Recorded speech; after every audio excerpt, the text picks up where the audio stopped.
Welcome, chess puzzlers. Today I'm going to show you how you can solve puzzles in the 3000 plus rating range here on chess.com. These are grandmaster level puzzles, but you don't need to be a grandmaster to solve them. I'm 1800 rated myself, over 3000 puzzle rating. So let's just jump into it without further ado, and we're going to go through all my tips and decision procedures and methods for how I got to this rating with only a pretty low and not particularly impressive overall chess rating. So as you can see, I've already been looking at this puzzle a bit, but we're going to go through a few, and the others I'll solve in real time. This one I've made some progress on. So the first thing you want to do when you get a puzzle up on the board is you want to relax. Now this is a serious tip, don't skip over this one. Too many people solve chess puzzles impulsively, and I know that someone watching this video does this. They just make moves and they get like 50% of puzzles correct. It's not a blitz game, take your time. If you want to get better at chess, then you need to train effectively. And to train effectively at puzzles, you want to take your time and have certainty when you solve the puzzle and not be guessing. So once you've relaxed and you're not going to make impulsive moves, step 2 is count the material on the board. Okay, so we have 3 minor pieces. The opponent has just 2. But the opponent has 2 rooks, whereas we have just 1. All right. So how many pawns? We have 1, 2, 3, 4 pawns. They have 1, 2, 3. Sorry, we have 5 pawns, and they have 5 pawns also. So that means we're down an exchange. We're -2 in material. Counting the material is important because you need to know what it would take for you to win the puzzle, to solve the puzzle. To solve a puzzle, you need to finish the puzzle with a winning position. Now, it's not enough to just gain material from where you started. You might gain some material, but still be losing, and that's not enough to solve the puzzle. So you need to know what you're down in order to know what you need to gain. All right, next step. Look for your opponent's threats. Does your opponent have any nasty checks, or are any of your pieces hanging? This is very, very, very important. Now in this position, we look pretty safe. The opponent they only have these silly checks that don't really do anything. If the opponent checks on these squares, we just capture. And I mean, it really doesn't seem like there's any follow-up there we need to worry about. But you need to know this because you need to know the level of urgency to have when solving the puzzle. If your opponent has mate in 1 on the next move, you need to know that so that you can make every one of your moves a check or guard against their threat. Now in this position, we know that we can afford to make more quiet moves because the opponent does not have an imminent threat. All right. So now we finally get to make our own plans and our own moves. So the first thing you want to do when you're making your own plans is you want to look for checks in the position. Now, especially when you're doing hard puzzles, or if you're not that good at puzzles yet, if you're relatively new to chess and you're not that good, don't rule any checks out at face value. I don't care how stupid they look. When you get better, you can start to rule some out. I know that this is not going to be the solution. I've already ruled it out. But you're going to see with this puzzle that it's important not to just rule out checks because they just hang pieces immediately. All right, so what checks do we have? Well, I can rule out these queen checks because, I mean, you can't put it any other way than they're just dumb and they achieve nothing and they lose an entire queen. Maybe if you're only 1000 puzzle rating, you need to evaluate these and check them. But we're going to skip over that. Now we do have one check, which I don't think should be discarded. Bishop b5, check. Now let's look at the obvious move first. The opponent can just capture our bishop for free, but we take with the knight, and this gives a threat on the queen, and it gives the threat for the check on d6. Now, you don't need to see the threats that come after the pawn captures the bishop. You don't need to see that. You might think, oh, how I would never see this move. But if you systematically go through checks and don't discard any, even if they look dumb, then you'll find this move. You just go queen b5 check. Okay, pawn captures. Now you can capture with either knight. We'll start with the d knight. So knight d captures b5. Now the queen is under attack. The queen needs to move or you're just going to win the game. All right. So let's first look at queen to c6. Now, when you're looking at where the queen can move, you just have to go step by step and go through every square. So first, of course, you look to see if the queen can move with a check. If the queen can move with a check, then that's the most forcing move, and that's the one you need to look at first. But there are no checks here, so let's just look at queen to c6. All right, now we look for more checks. You don't just look at the board and vaguely look for moves that work. You don't try and solve the puzzle all at once. Just look for checks. You're good enough to find the checks on the board. So in this case, we have a very nice, pleasant check. We have knight to d6, capturing the pawn with check. Okay, so queen can capture, but then we would capture the queen. And if you remember, we start this puzzle -2 in material. Now, after we've won 2 pawns and a queen, and all we've lost is a knight and a bishop. So that means that we end this exchange with a bonus of 5 points of material. We were down 2, so we would finish the puzzle with 3 points of material. It's important that you do these calculations even if they seem boring and obvious, because sometimes people think, oh, I win the queen, I solved the puzzle, but they sacrifice 4 pieces. That's not a solution. Okay, so we know that it's winning if they take our knight, because we would take back with the rook. So what if after bishop b5, a takes on b5, knight takes b5, queen c6, knight to d6 check. What if they just move the king? Well, the king has 1 square it can move to. The king can go to d7. Okay. So now we just look for more checks. Well, we have a nice check. We have queen takes f7 check. Okay. So where would the king go? Well, the king really has to go to the d8 square. It's the only legal move, actually. There's no way that there's no blocks, and then we would win the rook, and we would be ready to promote this pawn. So at this point, I'm satisfied. The opponent doesn't have mate in 1 after you take the rook. So this seems like a clear win.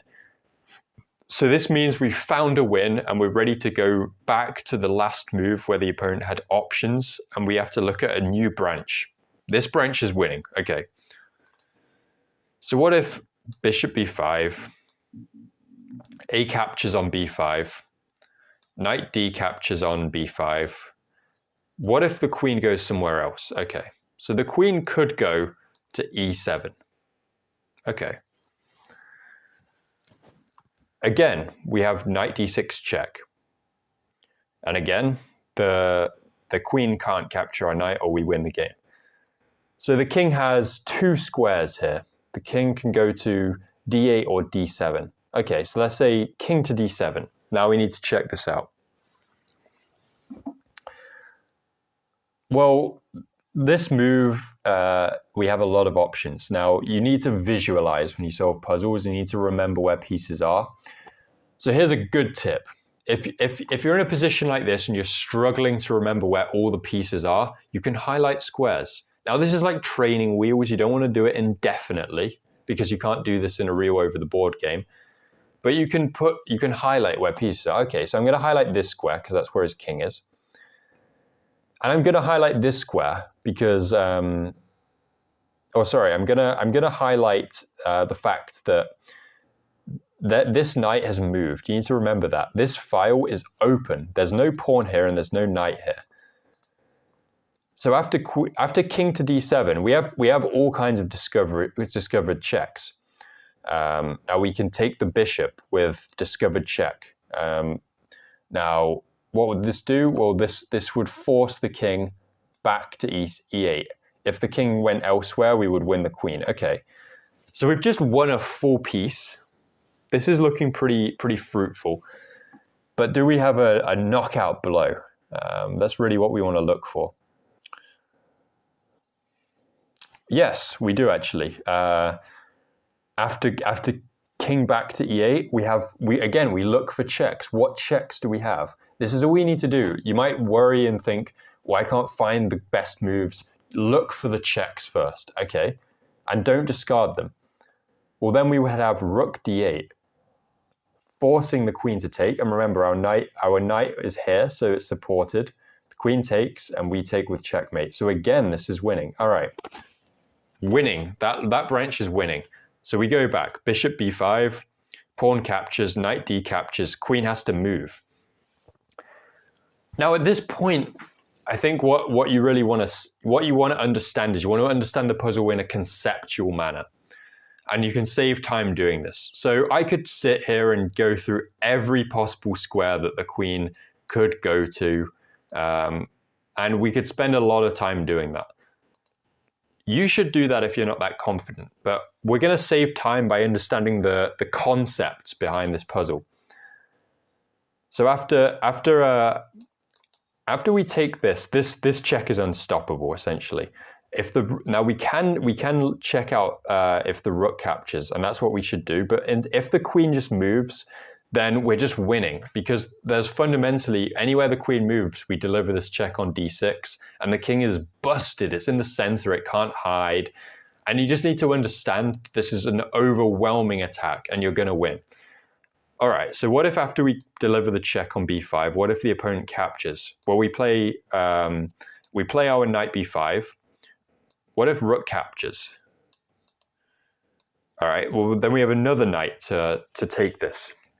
Now, does anything change now that we have traded a knight for the rook? Well, the king and our king are aligned. The queen and our king are aligned, but we have a pawn still guarding. So there shouldn't really be any problems. And again, we're threatening the queen, and wherever the queen moves, we deliver a check. All right. So conceptually, this is still winning because we have this extra knight take the rook. So the last thing we should check is after bishop here, what happens if the knight just blocks? This is something else we need to check. Okay, interesting. I'm just going to think about this for a minute, but I'll cut through. All right, so we have some stuff to look at. So bishop b5 check, but now we've basically decided that if the pawn captures, we win the game. So now we need to calculate the blocks. So the first block we should look at is knight to d7. This blocks the check. Okay. So first, again, we want to look at checks. What if we capture? Well, then the queen captures, and it's difficult to see any kind of good follow-up here. Again, we don't really have any good checks at all. So, okay, so let's move on. So what if we don't want to capture? Let's just leave the pin after knight to d7. So now we want to look at captures. Well, we already looked at capturing with check. Now you need to look at sacrifices. The king is open, so that should make you eager to sacrifice pieces. So we should investigate this knight capturing on e6. Now remember, this knight is pinned, so our queen is not hanging. And we are threatening to take their queen with check now. Our knight has landed on e6. So first, the obvious move is, what if they capture? Well, then we capture with the queen. King would be forced to d8, and we would capture the rook. This would come with check. The king would be forced back here. And we've won a rook. We haven't sacrificed any pieces yet.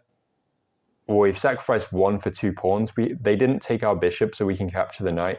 This again is winning, because we were only down 2. All right, so the last thing to investigate is after bishop b5, what if the bishop blocks?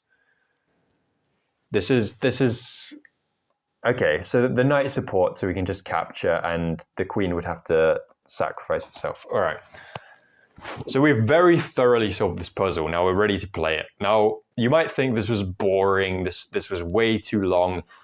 If you want to get to the really high puzzle ratings, this puzzle wasn't that difficult, but some puzzles are going to be a lot harder. You have to take your time. All right, so bishop b5. Okay, and it's important, again, we don't take with this knight. The reason we don't take with this knight is because we need to open up this file, so we attack this pawn. So we capture. And okay, so he starts giving pointless checks, but this is something we missed. So we could have actually done better. So here the idea is that if we capture this knight, then rook captures and our knight is pinned. So we need to do a quick material count. If we capture the knight and they capture our knight, what's the material on the board? Well, we are down a minor piece. We have one minor piece. We are down, I believe we are down a rook in that position. We're just down a full rook because we've already sacrificed one piece. So what this is telling me is that we need to actually move our king. Because again, if we have one king move, if we take this piece, then the rook can capture here and we can't capture back. And we have one piece, one rook, and they have one piece, two rooks and a queen, and the pawn count is basically the same. So this should instantly tell you need to move your king. Now, the only king move you can make is to b1. So king b1. And there we go, we've solved the puzzle. This was 2,700 rated. It took us a long time. I could have solved it faster, but yeah, look, the pass rate here is 23%. Only 23% solve this puzzle. But if you just systematically look for checks, this is very easy. Let's check out the comments real quick. See what people commented on this one. Right square, wrong piece. Sweet puzzle, common sack. Nice puzzle. It's a good puzzle. It took me a couple of minutes.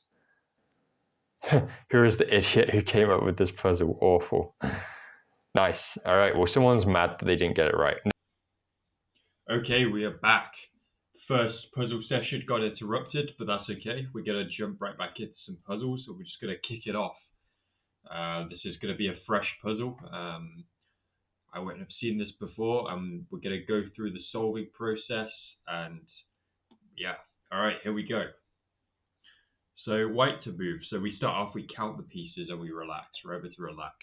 So we have two minor pieces. They have one, but they do have an extra rook. Black has an extra rook, and black has 3, 4, 5, 6 pawns, and we also have 6. Okay, so we're down an exchange in this position. All right.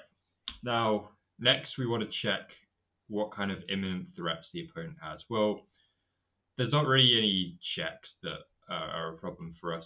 Our bishop is hanging to this pawn, so that's one thing we need to be wary of. And that's about it in terms of threats from the opponent. So that's step 1 and 2. You want to first, if we are rebel, you want to first count out material and relax, so you don't make any impulsive moves, because this is a exercise to take your time on. So you count material, you check for your opponent's threats to see the urgency level that you need to solve that you need to have while solving the puzzle.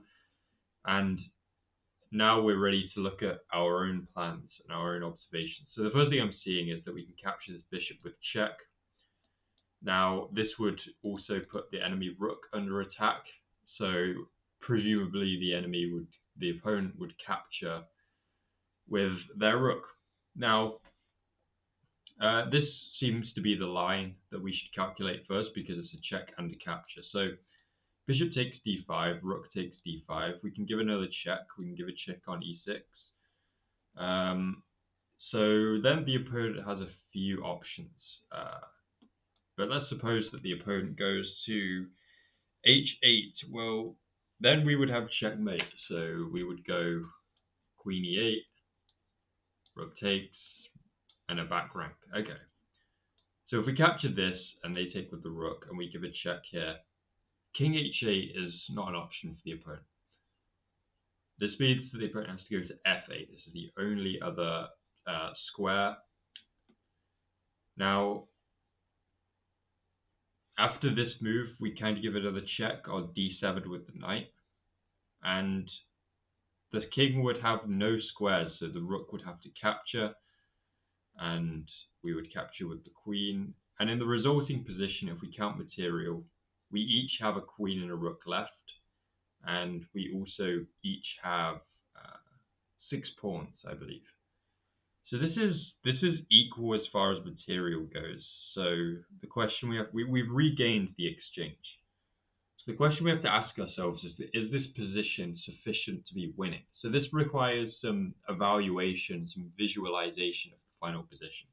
So we'll run through it one more time. So bishop takes d5, rook takes d5, queen e6 check, king f8, knight d7 check, rook captures d7, and queen captures d7. Okay, so let's see what's going on in this position. Well, the first thing to notice is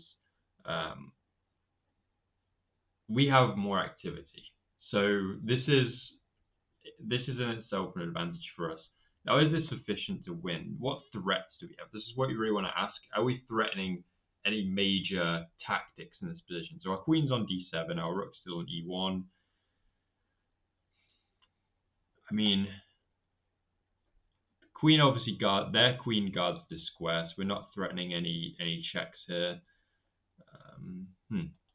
All right, well, what I would suggest when you get something like this is only the first slide we've checked. So rather than try and evaluate too deeply the resulting position, check if it's winning, check the subtleties of it, maybe we can see if there's anything else for us. So besides capturing this bishop with check does seem like a no-brainer move.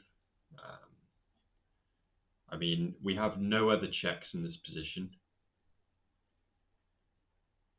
So since we have no checks, we have no other captures, we want to look for threats. So we can play knight d7 immediately. This hits the rook. Although that's no good actually, because then the opponent just captures the bishop with the rook and our knight no longer guards. So this is no good, I think at least. Yeah, this is no good.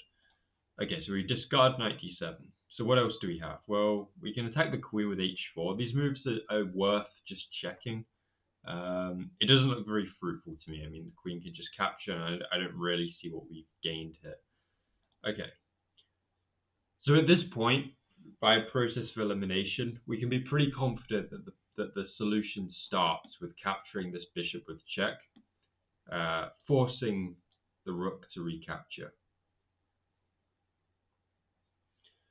Now we have to look to see if there's anything else that we have in this position that is better than just checking and then knight d7. Okay, let me overthink for a minute. I can skip my thinking process so the video isn't too long. All right, so after a brief think, I am convinced that the line we evaluated is the best line. Now, I come to this conclusion because I do believe the resulting position to be better for us, and I don't see anything better. Now, it's possible I'm wrong here, and but like I said, I am confident that there is that we do have a solid advantage in the resulting position. So let's just run through this one time. So bishop takes d5, rook takes d5, queen e6 check, king f8, knight d7 check, rook is forced to capture, queen captures, and in this position it's black to move. Essentially, the king is vulnerable. We have the rook on the open file, we have the queen on the 7th rank. We're threatening to gobble up these pawns and start threatening the rook. It is black's move, but I mean, black doesn't have anything particularly inspiring in terms of moves go. I do believe this is the solution. I don't see anything better. I mean, we can attack the rook. This just drops the bishop. We capture with the knight, and bishop captures. That's 2 pieces for a rook, losing. There's not really any good way we can seem to attack the queen. Yeah, I mean, if here, then just rook captures. I'm not seeing anything good here. But yeah, you always want to do kind of a final check before you start, before you make moves. But yeah, okay, so bishop captures, queen, and now, okay, so it's a good idea. Once the position's on the board, you can always just have a double check, see if you missed anything. In this case, I don't think I did, but I mean, obviously these checks are both covered. I don't see any checks. Okay, captures, if we capture this rook, then pawn takes, we can give a check with the knight, king over to g8. I mean, nothing here. But yeah, when you're running through lines, just look for the checks, the captures, attacks. It's always the formula that you want to look for. By the way, I've got some great peach and ginger tea here, and ashwagandha in there too. This is the good stuff. But yeah, so I don't see anything, so I'm just gonna, unless, okay, so I'm seeing a better move now. Capture the rook, capture, and we have a fork at the end, lovely.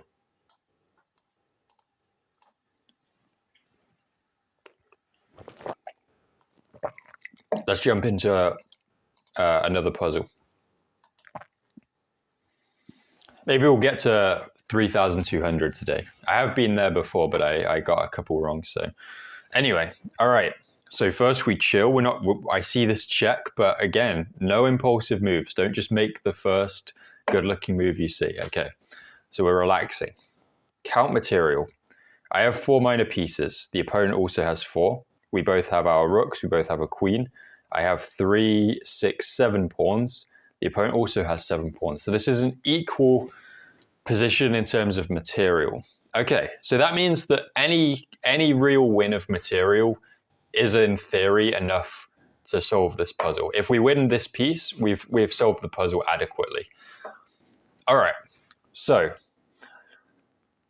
does the opponent have any good threats? No, there's not much development on the board. Okay, everything's safe. Let's look for our moves, our plans, starting with checks. Now, as you've all obviously seen, we have Queen A5 check, which almost picks up the bishop. In fact, I don't see why it does not pick up the bishop. Excuse me. So after we play Queen A5, the opponent has a few options. They can block with the knight, which simultaneously defends this bishop. In that case, we can capture the knight. The opponent has the choice of capturing with the queen or the pawn. Suppose they capture with the queen. We capture the bishop, but this is where it's not so simple. The queen would capture our rook in the corner. Always check your opponent's threats when you're going through a line. Don't get sloppy and think you're winning a piece and drop your rook. All right. So that doesn't work because after Queen A5, Knight C3, bishop captures. They can capture with the queen, which simultaneously hits our rook. Okay, fair enough, fair enough. Do we have anything else? Well, we can still do Queen A5 check, and they have to block with the knight, because this defends the bishop. If they block with the bishop, then we just take this, and there's no queen to take our rook. So the move I'm seeing is that this is not a pin, because we have our pawn on d7. So after the knight goes to c3, we can play knight d4. This simultaneously hits the queen and the bishop. Okay, cool. So now our threat is quite obvious. We're essentially forking the queen and the bishop. The queen is the priority for the opponent to move. So we need to start seeing how the opponent might be able to salvage this position. So of course the opponent's going to move the queen, and they would want to guard this bishop too. So the obvious move is to go queen d3. This defends the bishop and it gets the queen out of danger. Now, if we were to trade everything, we would go knight takes, and then they can take with the knight. And we haven't won anything because this knight is defended by the queen. We don't really have any way to attack the queen and remove the defender. Sorry, miscalculation from me. Sorry. Queen a5, knight c3, knight d4, queen d3. Now, if we take this bishop, they cannot take with the knight because this would be the knight is pinned. So they'd have to take with the queen. And we actually have an intermediate move there. So after queen takes, we would take the knight first with check. And then this would result in the queen hanging. So I believe this just is the solution. And again, we found this very simply just by looking at checks, captures, attacks, and evaluating the lines. So queen a5, knight c3, knight d4.